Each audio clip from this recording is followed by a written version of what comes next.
Hey there, everybody. Jessica Carter here. And Matt Carter here. And this is our Walking Dead reaction. We're going to be talking about Season 10, Episode 11, called Morning Star. So we're going to be talking about everything that happened in this episode. We're going to talk about Eugene. We're going to talk about Carol and Ezekiel hooking up. We're going to talk about the battle that's happening. But before we do, if you like this video, subscribe, hit the bell, like the video, support us. There's all kinds of ways to make sure that you always get our Walking Dead reactions, spoilers, previews. We have them every week for you. Yeah.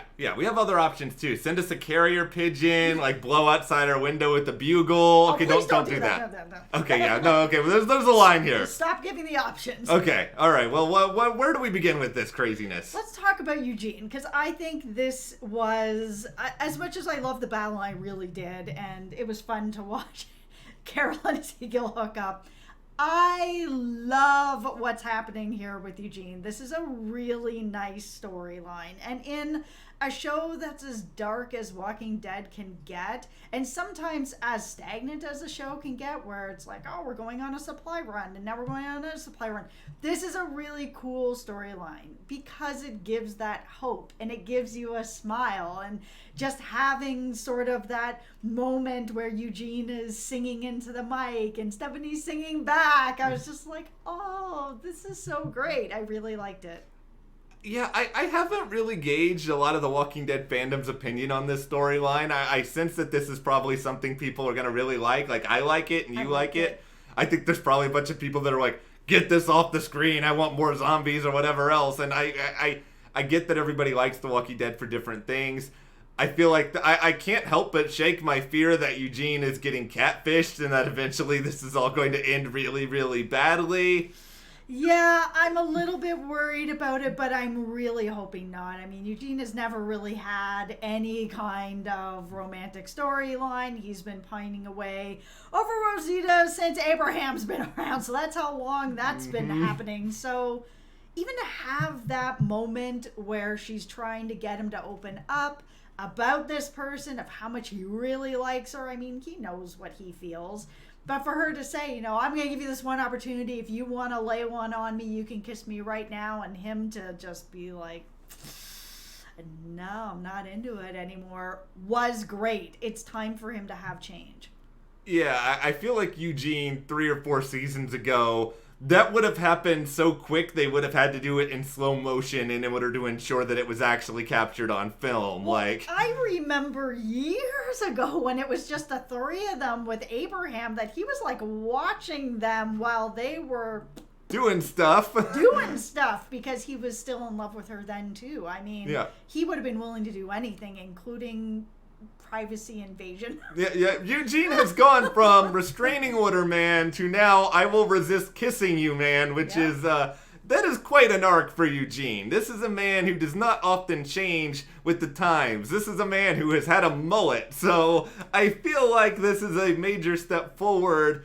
But of course the question then becomes, who is Stephanie really? Yep. Are they going with the idea that this is going to be a connection to the Commonwealth? Yep. Now, it does seem as though she gave him a location, a meetup. Yes, so the meetup in 1 week if they make it through what's going on. And I really also, again, I liked that his motivation isn't just to survive. He's got something to fight for. And it's one of the few times that I've seen Eugene have something to fight for that's more than just being a coward and trying to survive and trying to get by. How mad are you going to be if they kill Eugene off in the middle of this when it is just like 1 week away from him meeting his possible love of his life / catfish? I'd be mad, but I'm actually really worried about somebody else. And now we're going to talk about Ezekiel. So the fact that he had this last moment with Carol and that they're talking about dying, he has shown that he has cancer. He's taken off the scarf. He's wearing it out for everyone to see. He's not hiding it anymore. I am worried that the show is going to have him go out as the warrior that he is, and that this is we're not going to see him past this season. Yeah, we do know The Walking Dead loves to send people out in a blaze of glory, right? I mean, Sure. Sasha, we have here Ezekiel. It would make some sense if he dies that way. I mean, I hope he gets a cool death. Like, it's a weird and morbid thing to say, but I think this show kind of brings that out where everybody's going to probably be dying eventually anyway. For sure. I really like Ezekiel. I've liked him ever since I first saw him on the show. I think he's just such a cool character, and the whole fantasy of the kingdom and everything about him. So if I had to watch him slowly dying of cancer in this world, I can't. No, please don't do that to Ezekiel. Yeah. I would rather him be like the person who sort of sends everyone over the edge if he gets killed by the Whisperers, and that makes them want to full-on onslaught, go after the Whisperers, destroy them once and for all. Justice for Ezekiel. Hashtag justice for Ezekiel. He's not dead yet, but, be prepared. Are you worried? Oh, I'm worried. I mean, he's not number one on the list of people I'm most worried about, but he's probably number two. Okay, who do you think is going to not make it out of this battle alive? R.I.P. Rosita. I'm saying that now mostly because I know that actress has another show, and that she typically is the kiss of death. But, I mean, the story is there for Ezekiel. I mean, Rosita may make it to the end of the season and then die of something else or whatever. But I think those two characters, they're clearly marked to some degree. There is danger. I mean, granted, we saw that fight scene at the end, which, for some reason, the Walking Dead zombie fight scene is somehow much more well lit than the Game of Thrones nighttime fight scene. Okay, that was terrible, but yes, this is better. They know how to light. I can see what's happening. Yeah, I could see everything that was happening. I mean, we did just have the cave excursion. Yeah, why can I see this better than the cave? Yeah, we couldn't see really anything there. They did a really good job with that, using the fire as sort of a light source to really brighten everything up. Game of Thrones dropped the ball on that. And they also had fire arrows, and I still couldn't see anything that was going on. But this was really cool. They were left in a really bad situation. Yeah. They can't go forward. They can't go back in. Everything's on fire. I cannot wait until next week's episode, and it's been a really long time since I've said or felt that about this show, where I think it was probably the Glenn dumpster episode where I was like, what is gonna happen? I don't know what's gonna happen. I need the next episode, which is why everybody hated the next episode, because it was all about Morgan, and I still like that episode. It's probably one of my favorites. Just wait now until next week's new episode when they decide that's going to be the episode where you hang out on Michonne's boat with Virgil for the entirety of it. Absolutely, they do love to do that. So, I mean, I don't actually know if that's what's happening. We're recording this before the promo came out, but it's just, that would be the thing. Like, we have been clamoring for the Michonne storyline for all of this, and then all of a sudden they bring it right when we're kind of on edge about everything else. Yeah, and I think they probably would do something like that. I mean, this is the big battle that's been brewing and brewing and brewing. I'm sure that they want to give us sort of some other updates before the conclusion of this. What do you think is going on with Negan? I mean, he's still, like, hanging out with Alpha. He's not doing anything else right now. I still think he's playing her, honestly. I really do. When he went up to her and started talking to her about, oh, let's bring them to our side, let's make them bend the knee, and he's making up reasons to let them survive. So that kind of tells me that he's really trying to get close to her. He's not interested in killing them, so I just don't think that he's in on that group. I really don't. Yeah, it feels like he's too much of his own person. He's doing his own thing. Negan wouldn't really be one to tell a lot of other people what he's got going on in the first place.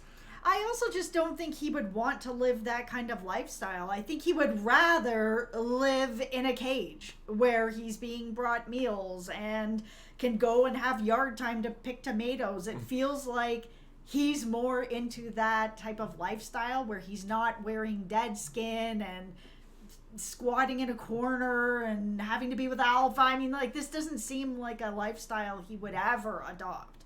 No, this doesn't feel like Negan, but I mean, it's not exactly like Negan has done a lot of potentially likable things over the course of the show's run. Maybe he's evolved to some degree, but yeah, I don't see it. I think eventually we're going to see Negan, I don't want to say go to the good side, but at least not be on that bad side. He can find his own bad side to be on. I am just really hoping that Carol is going to be the person to be able to get her revenge and kill Alpha, but I'm actually leaning more that it will be someone like Negan. Negan is so close to her and can deal with that at any time he wants now. I mean, she really trusts him. What about this? What about Negan captures Alpha and brings her to Carol, and Carol finishes the job? That would earn him his spot where maybe the cage is over and all he's doing is picking tomatoes. He's part of the group. You still got rid of Glenn and Abraham. I will not forgive you, Negan. It's true. You are a jerk, but you can at least be a likable jerk for 2 minutes. I will give you that. For me, I just don't think he can be redeemed. No. And I know that everyone should be able to be redeemed, but I just can't with him. Like, great, if he wants to start doing the right thing, that's awesome. Stop being a jerk, stop killing people. Yeah. But I'm never gonna like ya. Well, the thing about this episode overall is that, I do think it was entertaining. I do think we had some really good sequences. I mean, granted, you could make the argument that not really that much happened. It was a lot of, okay, we have Carol and Ezekiel hooking up, Eugene gets his meeting point, the battle begins, Negan's hanging out with Alpha, and then that's sort of it. Yeah, it was a lot of preparation, a lot of sort of saying everybody's goodbyes, and even on the other side, they're tapping the trees to get the sap that is flammable. I mean, there was just a lot of preparation, which we've seen a lot in this show. They do have these episodes to get to the battle. All right, well, we will be back soon to discuss episode 12, which hopefully will be epic. Hopefully it will be tied to this somehow. But for now, what did you guys think about The Walking Dead Season 10, Episode 11? Share in the comments below. And if you do like this video, give us a like, subscribe. And you can support us further by checking the link in the description to the store. And we'll see you here next time.